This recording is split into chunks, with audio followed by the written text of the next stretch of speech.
Hi guys, welcome to సినీ చర్చ. ప్రముఖ టాలీవుడ్ నటుడు విజయ్ దేవరకొండ గత 2 రోజులుగా పెద్ద ఎత్తున వార్తలలో నిలుస్తున్న సంగతి తెలిసిందే. విజయ్ దేవరకొండ రష్మిక మందనాతో నిశ్చితార్థం జరుపుకున్నట్టు సోషల్ మీడియాలో వార్తలు వచ్చాయి. ఈ వార్తలకు అనుగుణంగానే వీరిద్దరు కూడా కుటుంబ సభ్యుల సమక్షంలో అక్టోబర్ 4వ తేదీ ఎంతో ఘనంగా నిశ్చితార్థం జరుపుకున్నట్టు విజయ్ దేవరకొండ టీం కూడా వెల్లడించారు. ఇలా వీరి నిశ్చితార్థంకి సంబంధించిన ఫోటోలు ఇప్పటి వరకు బయటికి రాకపోవడంతో వీరి నుంచి ఎప్పుడు ఎలాంటి అప్డేట్ వస్తుందోనని అభిమానులు కూడా ఎంతో ఆతృతగా ఎదురు చూస్తున్నారు. ఇకపోతే ఎంగేజ్మెంట్ తర్వాత రష్మిక మీరందరూ దేనికోసం ఎదురు చూస్తున్నారో నాకు తెలుసు అంటూ ఆమె తన సినిమా విడుదల తేదీని ప్రకటించడంతో అభిమానులు కొంత నిరుత్సాహం వ్యక్తం చేశారు. ఇక తాజాగా విజయ్ దేవరకొండ సైతం ఎంగేజ్మెంట్ తర్వాత మొదటిసారి తనకి ఎంతో ఇష్టమైన ప్రదేశానికి వెళ్లడంతో ఇందుకు సంబంధించిన వీడియోలు, ఫోటోలు కాస్త సోషల్ మీడియాలో వైరల్ అవుతున్నాయి. నిశ్చితార్థం తర్వాత విజయ్ దేవరకొండ తన కుటుంబంతో కలిసి శ్రీ సత్యసాయి జిల్లా పుట్టపర్తిలోని ప్రశాంతి నిలయానికి వచ్చారు.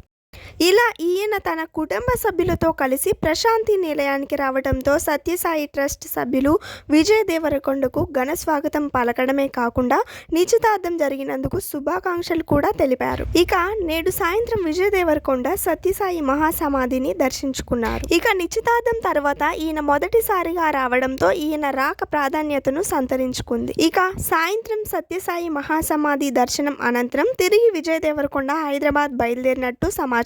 ఇక విజయ్ దేవరకొండ కెరియర్ విషయానికి వస్తే ఇటీవల కింగ్డమ్ సినిమా ద్వారా మంచి హిట్ అందుకున్న ఈయన తదుపరి సినిమా పనులలో బిజీగా ఉన్నారు. అయితే ఈయన వివాహం తర్వాతనే తదుపరి సినిమా షూటింగ్స్ లో పాల్గొంటారని తెలుస్తోంది.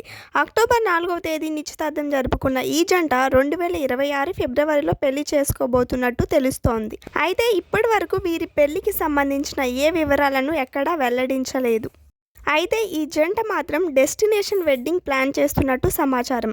రష్మిక, విజయ్ దేవరకొండ 2 సినిమాలలో కలిసి నటించారు. ఈ సినిమాల సమయంలోనే ప్రేమలో పడినట్టు తెలుస్తోంది.